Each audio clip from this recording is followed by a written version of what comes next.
ನಾನು ಇಲ್ಲ ತಹಶೀಲ್ದಾರಿಗೆ ನಾನು ಕೊಡ್ಲಿಕ್ಕಿಲ್ಲ, ನಾನು ಆರ್ಡರ್ ಹಾಕಿದ್ದಾರೆ. ಗಡಿ ಗುರುತು ಏನೇ ಮಾಡೋದಿದ್ರು ಕೂಡ ನೀವು ಭೂ ದಾಖಲೆಗಳ ಸಹಾಯಕ ನಿರ್ದೇಶಕರಿಗೆ ಕೊಡಬೇಕು ಅಂತ. ಹಾಗೆ ನಾವು ವಾಪಸ್ ಭೂ ದಾಖಲೆಗಳ ಸಹಾಯಕ ನಿರ್ದೇಶಕರಿಗೆ ಕೊಡ್ಬೇಕು.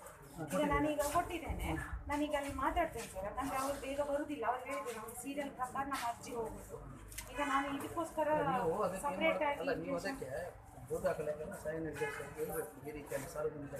ಹೌದು, ಇದೇ ಎಲ್ಲ ಕಾಪಿ ಇಟ್ಟಿದ್ದೇನೆ, ಇದನ್ನೆಲ್ಲ ಇಟ್ಟಿದ್ದೇನೆ. ಮತ್ತು 3 ಜನ ಮನವಿಯನ್ನು ಇಟ್ಟಿದ್ದೇನೆ, ಫೋಟೋ ಇಟ್ಟಿದ್ದೇನೆ. ಯಾಕಂದರೆ ಅವರಿಗೆ ಪಕ್ಕನೆ ಗೊತ್ತಾಗ್ಲಿಕ್ಕಿಲ್ಲ ಯಾವ ರೀಸನ್ಗೋಸ್ಕರ ಇಷ್ಟು ಕೇಳ್ತಾ ಇದ್ದಾರೆ ಅಂತ.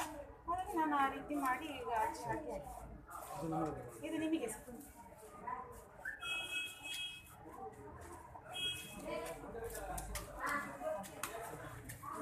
ಮೊನ್ನೆ ತೆರವಾಗ್ತಾ ಇದ್ದರೆ ಇಷ್ಟು ಸಮಸ್ಯೆ ಆಗ್ತಾಯಿದೆ.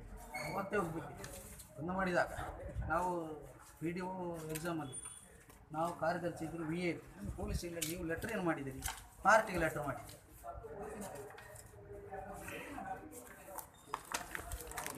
ನೀವು ಬಂದಿದ್ದೀರಾ ಮೇಡಮ್ ಅವರಿಗೆ? ಇಲ್ಲ ನೀವು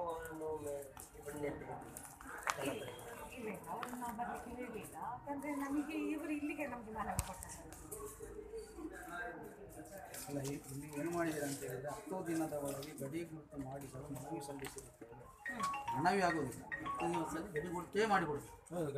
ಮನವಿ ಬೇಡ, ಮನವಿ ಆದರೆ 1000 ತನಿಖೆ ನಾವು ತನಿಖೆ ಆಗ್ತದೆ. ಅದು ಪುನಃ ಇಲ್ಲಿ ಬರ್ತದೆ, ಪುನಃ VA ಅವರಿಗೆ ಕೊಟ್ಟು ಕೊಡಬೇಕು, ಅದು ಕೊಡಬೇಕು, ತುಂಬ ಲೇಟ್. VA ಅನ್ನು ಒಟ್ಟಿಗೆ ದಿವಸ ಆ ದಿವಸ ಮನವಿ ಬೇಡ ನನಗೆ 10 ದಿವಸದಲ್ಲೇ ಸರ್ವ್ ಆಗಬೇಕು.